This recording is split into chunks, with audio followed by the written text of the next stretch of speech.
तो चलिए बढ़ते हैं आज की कहानी की ओर। दोस्तों, मेरा नाम रवि है और मैं धनबाद से थोड़ी दूर के एक छोटे से गांव में रहता हूं। ये बात आज से लगभग 4 साल पहले की है, जब मैं अपने चाचा से फोन पर बात कर रहा था। मेरे चाचा ने मुझसे कहा कि बेटा, लगता है आजकल तुम बहुत ज्यादा बिजी हो गए हो, कभी आते भी नहीं। जिस पर मैंने कहा, अरे चाचा जी, ऐसी कोई बात नहीं है। मैं इससे आगे कुछ कहता कि तभी चाचा के बेटे गौरव ने मुझसे कहा, हाँ भैया, आप तो यहाँ कई सालों से आए भी नहीं हो, इस बार तो आपको आना ही पड़ेगा। हालांकि मैंने उन्हें मना करने की बहुत ही कोशिश की, लेकिन मैं नाकामयाब रहा। ऊपर से मेरी माँ भी कहने लगी कि तुझे वहां पर जाना चाहिए, वैसे भी तो अभी तेरी छुट्टियां चल रही हैं, जाकर हो आ, इस बहाने सबसे मिल भी लेना। फिर आखिरकार मैंने भी वहां पर जाने की बात मान ली और फिर मैं सोमवार की दोपहर अपने घर में खाना खाकर अपने चाचा जी के यहाँ पर निकल पड़ा और फिर आखिरकार मैं शाम तक अपने चाचा के यहाँ पर पहुंच ही गया। वहां पहुंचने पर पहले तो सबने मेरी बहुत ही ज्यादा खातिरदारी की। आखिर मैं इतने सालों बाद जो आया था, और फिर रात का खाना खाने के बाद मुझे थोड़ी थकावट सी महसूस होने लगी और मैं गौरव के रूम में ही सोने चला गया। लेकिन जब गौरव और मैं बातें करने लगे तो मेरी नींद जैसे कहीं पर गायब सी हो गई।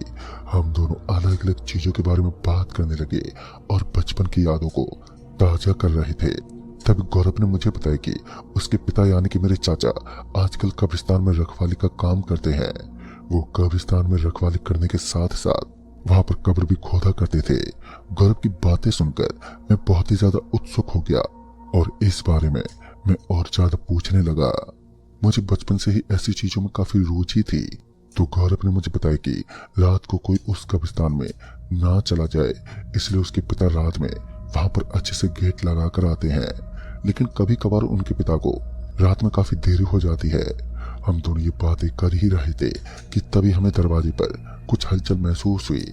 ऐसा लगा जैसे कोई जोर जोर से दरवाजा पीट रहा हो। मैं इस आवाज के अचानक से आने की वजह से काफी ज्यादा डर गया और फिर मैंने गौरव से कहा, जाकर देख तो सही, दरवाजे पर कौन है। गौरव भी काफी डर चुका था और आखिर डरे भी क्यों ना, हम लोग ऐसी बातें जो कर रहे थे। तब गौरव ने मुझे साथ चलने को कहा और फिर हम दोनों साथ में गेट तक आए। गौरव ने जब दरवाजा खोला तो उसने देखा कि उसके पिता बहुत ज्यादा डरे हुए थे और वो बुरी तरह से कांप रहे थे। मैंने जब चाचा जी से उनके डरने का कारण पूछा तो उन्होंने सारी बात सुबह में बताने की बात कही और फिर अपने कमरे में गए और तुरंत ही कंबल लेकर सो गए।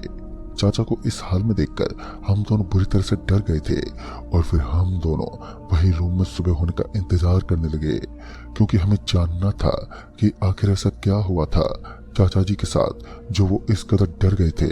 हम दोनों ये सोच ही रहे थे कि हमें कब नींद आ गई, हमें पता ही नहीं चला। सुबह हुई तो मैंने गौरव को उठाया और कहा, भाई चलना, पूछते हैं तेरे पापा से कि आखिर कल रात को वो इतना डरे हुए क्यों थे।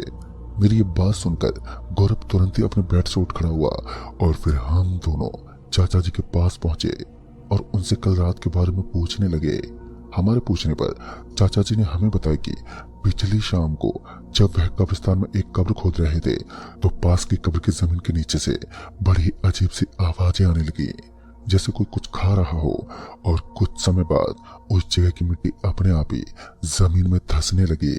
यह देखकर वो बहुत ही ज्यादा डर गए और वो पीछे हट गए।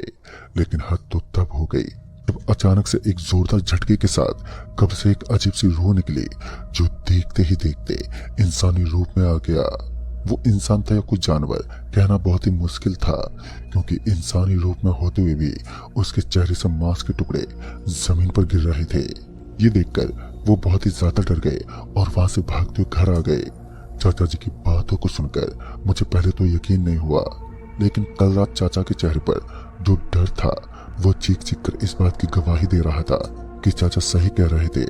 फिर मैं और गौरव नाश्ता करने के बाद एक जगह पर बैठे और इन चीजों के बारे में बात करने लगे।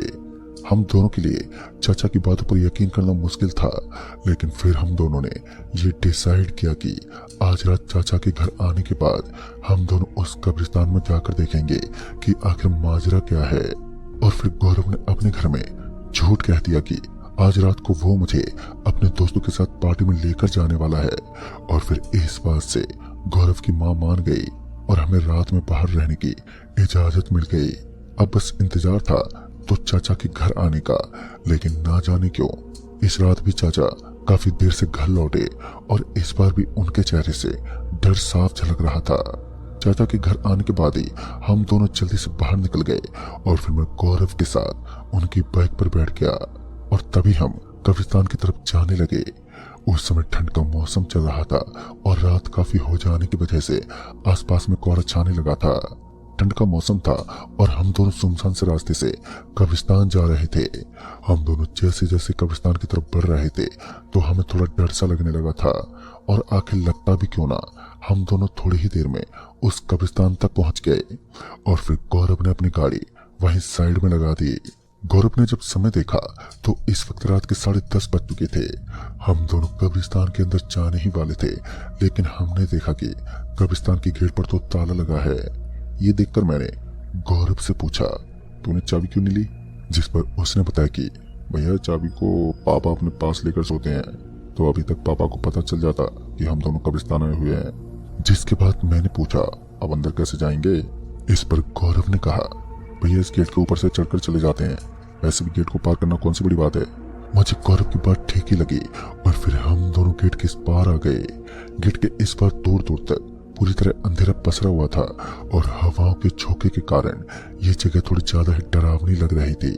इसके बाद हम दोनों अपने अपने मोबाइल फोन के टॉर्च को ऑन करके आगे बढ़ने लगे और फिर जैसे जैसे हम आगे की ओर बढ़ रहे थे तो हमने नोटिस किया कि हवा में एक अलग सा बदलाव है।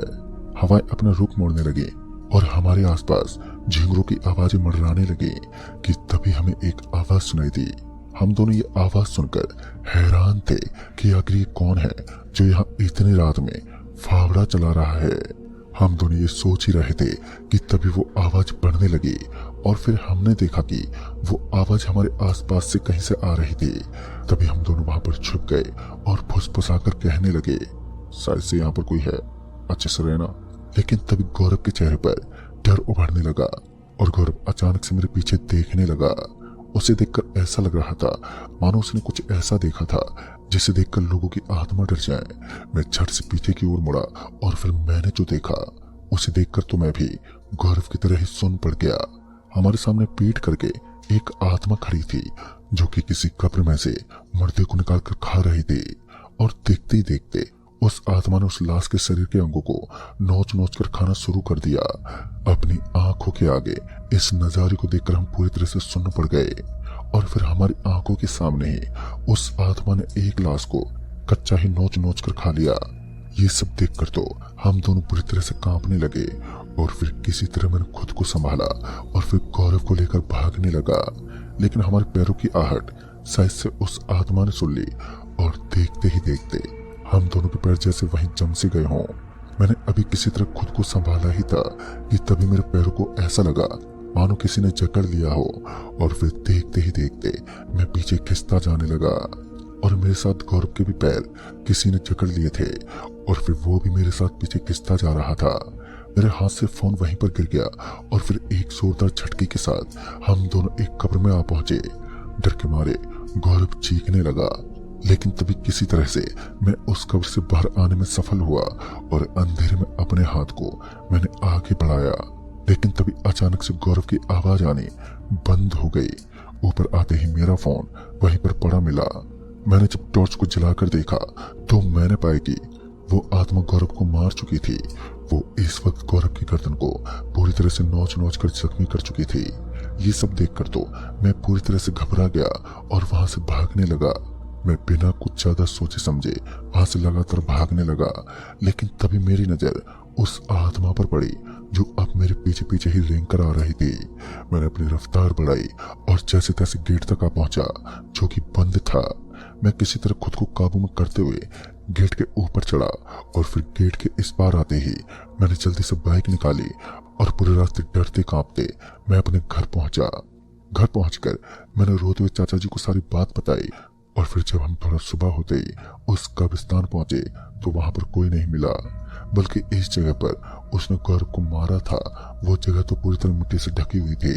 फिर कुछ लोगों ने उस जगह को खोदा तो अंदर हमें आधी खाई हुई गौरव की लाश मिली, जिसे देखकर सारे लोग पूरी तरह से डर गए। दोस्तों, आज भी जब मैं इस बारे में सोचता हूँ तो खुद की आंखों से आंसू रोक पाना बहुत ही मुश्किल हो जाता है। तो दोस्तों इस कहानी में बस इतना है। कहानी आपको पसंद आई हो तो लाइक शेयर जरूर करें और साथ ही हमें